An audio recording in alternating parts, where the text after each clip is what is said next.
देखिए आज इस वीडियो में क्लास 9th और सब्जेक्ट आपका ज्योग्राफी चैप्टर 2। ठीक है, इस वीडियो में आपको बताया जाएगा ज्योग्राफी का चैप्टर 2, जिसका चैप्टर का नाम है भौतिक स्वरूप, संरचना एवं उच्चावाद। ये चैप्टर 2 है आपका, और इस chapter 2 Bihar board class 9th का है। एक पेज नंबर 21 पढ़ेंगे और हमारा टॉपिक है उत्तर का विशाल मैदान। टॉपिक क्या है? उत्तर का विशाल मैदान से पढ़ेंगे। इससे पहले का टॉपिक आपको करा दिया गया है, जैसे हिमालय का टॉपिक था, तो आप इस चैनल के प्ले लिस्ट में जाकर ठीक है पार्ट 1 वीडियो को देख सकते हैं। चलिए, आपको इसमें पढ़ना है आज उत्तर का विशाल मैदान। ठीक है, उत्तर का विशाल मैदान। चलिए इसमें देखिए, इसमें जो ग्रीन कलर से ये किया हुआ है पूरा, ठीक है, ये जो ग्रीन कलर से आपको दिखाया गया है मैप में, नक्शा में, ये है आपका मैदान। ठीक है, ये क्या है? आपका मैदान। ये है उत्तर का विशाल मैदान। इसका नाम क्या है? उत्तर का विशाल मैदान। और यहाँ जो सामने इस यहाँ पर क्या है? हिमालय। तो हिमालय के नीचे ठीक है क्या है? उत्तर का विशाल मैदान। तो हम यही उत्तर का विशाल मैदान के बारे में पढ़ेंगे। आप मैप में इसको ध्यानपूर्वक देख लीजिए। हिमालय पर्वत के दक्षिण और दक्षिणी पठार के उत्तर 3 प्रमुख नदी प्रणालियां सिंधु, गंगा एवं ब्रह्मपुत्र और उसकी सहायक नदियों से बना यह विशाल मैदान सिंधु, गंगा, ब्रह्मपुत्र का मैदान कहा जाता है। तो उत्तर के विशाल मैदान को सिंधु, गंगा, ब्रह्मपुत्र का मैदान भी कहा जाता है, क्योंकि सिंधु, गंगा और ब्रह्मपुत्र और उसकी सहायक नदियों के ठीक है सहायक नदियों के द्वारा निक्षेप से लाई गई मिट्टी के द्वारा किसका निर्माण हुआ है? उत्तर का विशाल मैदान का। ठीक है, देखिए इसमें आपको लिख कर बता देते हैं कि देखिए उत्तर का विशाल, उत्तर भारत के मैदान का निर्माण मुख्यतः सिंधु, गंगा एवं इनकी सहायक नदियों से हुआ है। उत्तर के विशाल मैदान का निर्माण, उत्तर भारत के मैदान का निर्माण क्या हुआ है? मुख्यतः सिंधु, गंगा एवं इनकी सहायक नदी, सिंधु, गंगा एवं ब्रह्मपुत्र, यहाँ छूट गया है आपका ब्रह्मपुत्र, ब्रह्मपुत्र इनकी सहायक नदियों द्वारा लाए गए निक्षेप से हुआ है। ठीक है, लाए द्वारा, जैसे कि जब नदी बहती है, तो अपने साथ क्या कंकड़, बालू, मिट्टी सब ले आती है। ठीक है, उसी से जमा होकर के किसका निर्माण हुआ है? उत्तर का विशाल मैदान। ठीक है, चलिए आगे बढ़ते हैं। यह मैदान जलोढ़ मिट्टी से बना है। यह भारत का ही नहीं बल्कि विश्व का सबसे अधिक उपजाऊ और घनी जनसंख्या वाला मैदान है, उत्तर का विशाल मैदान। लाखों वर्षों में हिमालय के गिरिपाद में, यानी कि हिमालय के नीचे, लाखों वर्षों से हिमालय के गिरिपाद यानी नीचे में इस बहुत बड़े बेसिन में जलोढ़ के निक्षेप से इस भाग का निर्माण हुआ है। यह 7 लाख वर्ग किलोमीटर से अधिक क्षेत्रफल में फैला है। पश्चिम से पूरब की लंबाई लगभग कितना है? 2400 किलोमीटर है, और 150 से 500 किलोमीटर क्या है? ये चौड़ा है। यह मैदान सामान्यतः समुद्र तल से 240 मीटर क्या है? अधिक ऊंचा नहीं है। पश्चिमी मैदान की ढाल उत्तर पूर्व से दक्षिण पश्चिम और पूर्वी मैदान का ढाल उत्तर पश्चिम से दक्षिण पूर्व की ओर है। इस विशाल मैदान के मोटे तौर पर 4 उपभाग है। तो इस विशाल मैदान को कितने 4 भागों में बांटा गया है। सिंधु और इसकी सहायक नदियों के द्वारा बना भाग पश्चिमी मैदान या पंजाब का मैदान कहलाता है। चलिए, इस उत्तर के विशाल मैदान को कितने 4 भागों में बांटा गया है। इस उत्तर के विशाल मैदान को कितने 4 भागों में बांटा गया है। तो इस उत्तर के विशाल मैदान का प्रादेशिक विभाजन, प्रादेशिक विभाजन का मतलब होता है किस राज्य में इसका क्षेत्र कितना कितना है। ठीक है, उस आधार पर कहाँ पर कितना है, उस आधार पर इसको 4 भाग में बांटा है। कितना? 4 भाग में। चलिए, आपका पहला है पंजाब का मैदान, राजस्थान का मैदान, गंगा का मैदान, ब्रह्मपुत्र का मैदान, इसी को क्या कहते हैं? असम का मैदान भी। पंजाब का मैदान, राजस्थान का मैदान, गंगा का मैदान, ब्रह्मपुत्र का मैदान। चलिए हम इसको आपको मैप के थ्रू बताते हैं। ये हो गया पूरा उत्तर का विशाल मैदान। ठीक है, ये ग्रीन कलर वाला क्या हो गया? पूरा उत्तर का विशाल मैदान। इसमें देखिए, ये हो गया आपका पंजाब का मैदान। ये 1 नंबर क्या हो गया आपका? पंजाब का मैदान। ये दूसरा नंबर हो गया आपका राजस्थान का मैदान। पंजाब का मैदान, राजस्थान का मैदान, पंजाब का मैदान, और ये हो गया आपका राजस्थान का मैदान। ये यहाँ से यहाँ तक, ठीक है, यहाँ से पूरा यहाँ तक हो गया आपका गंगा का मैदान। ठीक है, ये क्या हो गया आपका? गंगा का मैदान। और ये चौथा 4 नंबर ये हो गया आपका असम का मैदान। चलिए, यहाँ से पंजाब का मैदान, राजस्थान का मैदान, पंजाब का मैदान, राजस्थान का मैदान, गंगा का मैदान, ब्रह्मपुत्र का मैदान, गंगा का मैदान और ब्रह्मपुत्र का मैदान। तो पूरे उत्तर के विशाल मैदान को कितने 4 उपभागों में बांटा गया है। पंजाब का मैदान, राजस्थान का मैदान, गंगा का मैदान और असम का मैदान या ब्रह्मपुत्र का मैदान। पहला है आपका पंजाब का मैदान, इसका बहुत बड़ा भाग पाकिस्तान में, इसी भारत में पंजाब हरियाणा का पश्चिम। चलिए आगे क्या देखते हैं, पश्चिमी भाग इसमें सम्मिलित है। तो देखिए इसका विस्तार भारत और पाकिस्तान, ठीक है, भारत और पाकिस्तान में है। किसका?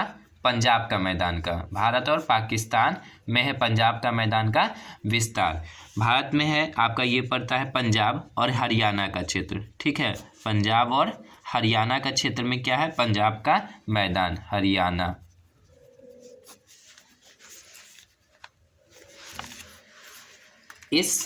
इस भाग में हिमालय से निकलकर प्रवाहित होने वाली और इसके सहायक नदियां झेलम, चेनाब, रावी, व्यास तथा सतलुज, ये क्या है? सिंधु नदी की सहायक नदी है। रावी और व्यास के दोआब को ऊपरी बारी दोआब कहते हैं तथा व्यास और सतलुज के बीच के दोआब को क्या कहते हैं? विस्त दोआब कहते हैं। देखिए दो नदियों के बीच का स्थान, ठीक है, दो नदियों के बीच का स्थान को क्या कहते हैं? दोआब।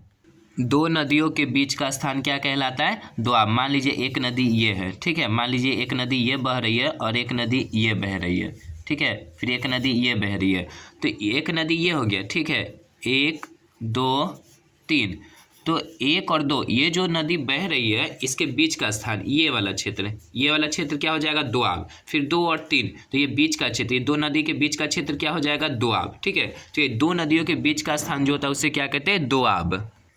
इस मैदान की औसत ऊंचाई 150 से 300 मीटर तक है तथा सामान्यतः ढाल उत्तर पूर्व से दक्षिण पश्चिम की ओर है।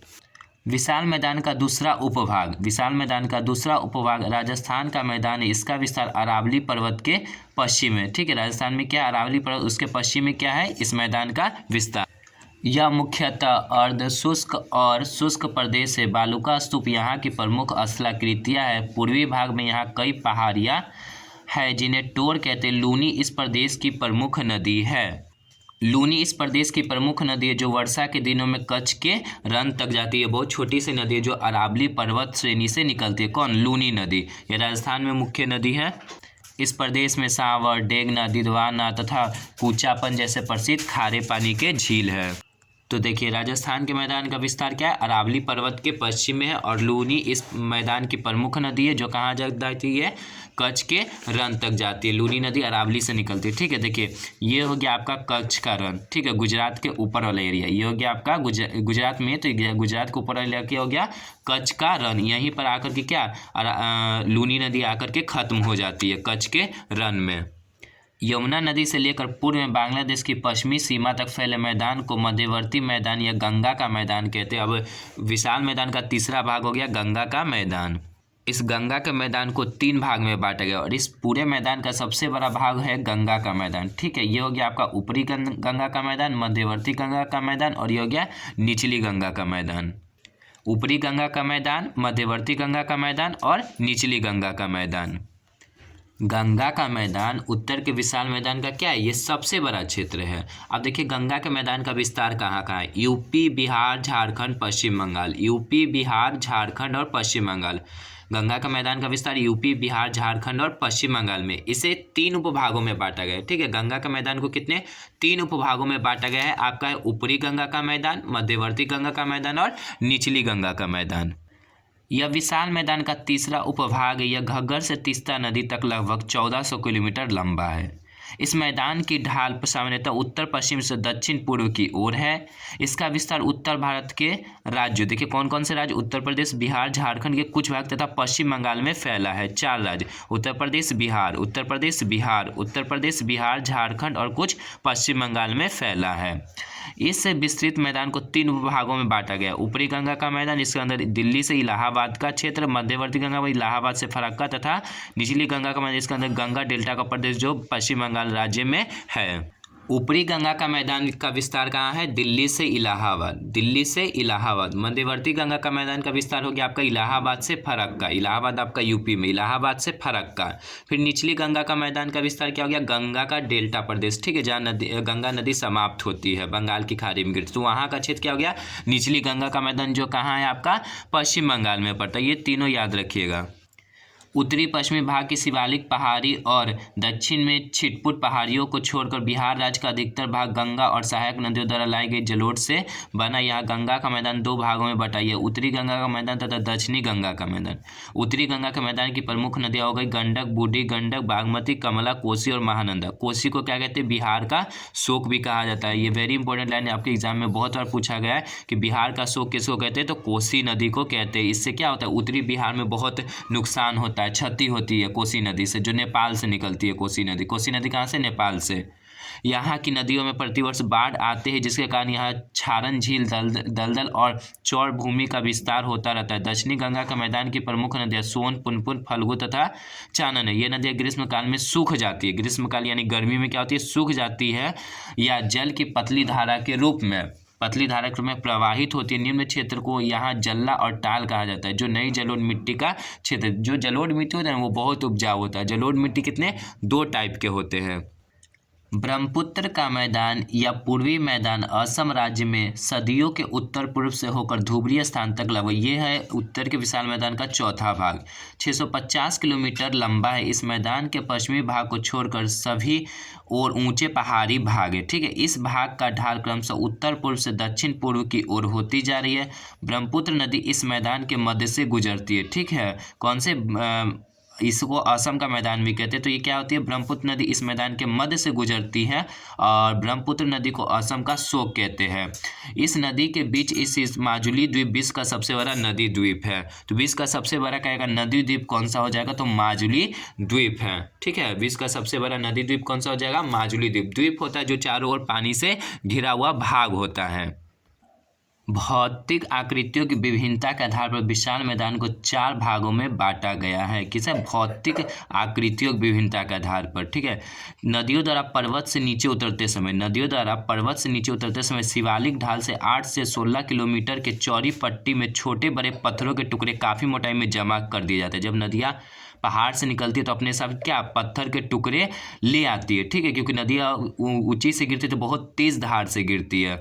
तो क्या करते हैं? छोटे बड़े पत्थरों के टुकड़े को काफ़ी मोटाई में जमा कर दिए हैं। इसी निक्षेप को क्या कहते हैं? भावर कहा जाता है। ठीक है, देखिए भावर का निर्माण नदियों द्वारा लाए गए पत्थर, कंकड़ आदि के जमाव से बना होता है। देखिए, जब नदी क्या होती है? पहाड़ पर से निकलती है। ठीक है, जब नदियाँ पहाड़ पर से आती है तो क्या करती है? अपने साथ क्या करती है? पत्थर के छोटे छोटे टुकड़े को ले आती है। अपने से जब ऊपर से आती है तो क्या करती है? पत्थर के छोटे छोटे टुकड़े ले आकर के जमा कर देती है। क्या कर देती है? जमा कर देती है। तो इस जो ये वाला क्षेत्र बना, ये पत्थर से जमा होकर के जो क्षेत्र बना, इसको क्या कहते हैं? भावर। ठीक है, नदियों द्वारा इस बनाए गए इस क्षेत्र को क्या कहते हैं? भावर। इसमें क्या होती है? नदियाँ अदृश्य हो जाती है। इसमें क्या होती है? नदियाँ क्या होती है? अदृश्य हो जाती हैं। ठीक है, इसमें नदियाँ दिखती ही नहीं है। ठीक है, बड़ी नदी दिखती है लेकिन छोटी छोटी नदियाँ इसमें दिखती ही नहीं, क्योंकि नीचे से जाती है। फिर आगे जाकर के ये नदियाँ क्या होती है? दिखने लगती है। आगे जाकर के ये नदियाँ दिखने लगती है तो इस नदी तो ये वाला जो क्षेत्र बनता है ये दलदली क्षेत्र बन जाता है। ठीक है, ये क्या कैसा बनता है? दलदली क्षेत्र। तो इसको हम लोग कहते हैं तराई क्षेत्र। इसको क्या कहते हैं? तराई क्षेत्र। भावर प्रदेश के दक्षिण का दलदली क्षेत्र क्या कहलाता है? तराई क्षेत्र। इसमें क्या होता है? इसमें नदी क्या होती है? दृश्य हो जाती है, दृश्यमान। इसमें नदी क्या हो जाती है? दृश्यमान। यदि नदियाँ क्या होती है? दिखने लगती है। इसमें नदियाँ क्या होती है? दिखने लगती है। और तराई क्षेत्र क्या होता है? तराई क्षेत्र क्या होता है? कृषि के लिए उपयुक्त होता है, लेकिन ये भावर क्षेत्र क्या होता है? कृषि के लिए अच्छी नहीं होती है। तराई क्षेत्र कृषि के लिए उपयुक्त होती है लेकिन इसमें नहीं। और ये तराई क्षेत्र में क्या होते हैं? घने जंगल। तराई क्षेत्र में क्या होते हैं? घने जंगल पाए जाते हैं और जानवर भी पाए जाते हैं। तो इसमें क्या कह रहा है कि मोटाई जमा कर दे इस निक्षेप को भावर प्रदेश में छोटी छोटी नदियाँ क्या होती है? लुप्त हो जाती है, दिखती ही नहीं है। किंतु जब इस पट्टी के दक्षिण में नदियाँ या सरिताएं पुनः प्रकट होती है और नम्र एवं दलदली क्षेत्र का निर्माण करती है, फिर आगे नदियाँ बढ़ती तो क्या होता है? दलदली क्षेत्र का निर्माण होता है।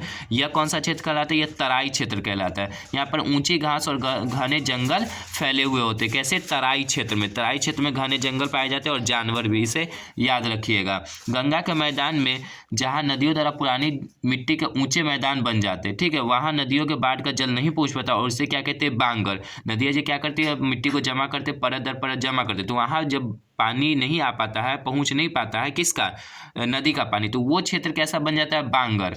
इस क्षेत्र की मृदा में चूनेदार निक्षेप पाए जाते हैं। नए कछारी भाग जो निचले मैदान है और यहाँ बाढ़ का जल प्रतिवर्ष नई मिट्टी की परत जमा कर देता है, ठीक है। तो इसे क्या कहता है, खादर, जहाँ नदियाँ हर वर्ष नई नई मिट्टी चढ़ाते रहती है, परत, ठीक है, नया नया परत चढ़ाते हैं नदियों द्वारा लाई गई मिट्टी से, तो वो जो क्षेत्र बनता है वो कैसा, खादर बनता है। इनका प्रत्येक वर्ष पुनः निर्वनीकरण होता है, इसलिए उपजाऊ होते हैं और गहन कृषि के लिए आदर्श होते हैं। कौन, खादर क्षेत्र। लेकिन बांगर क्षेत्र क्या होते हैं, उपजाऊ अधिक नहीं होते हैं। आज यहीं तक रहने दीजिए और आगे की वीडियो में आपको जल्द ही आगे दक्षिण का पठार बताया जाएगा। इस वीडियो को शेयर करें, लाइक करें और अपने दोस्तों को भेजें। Thanks for watching my video.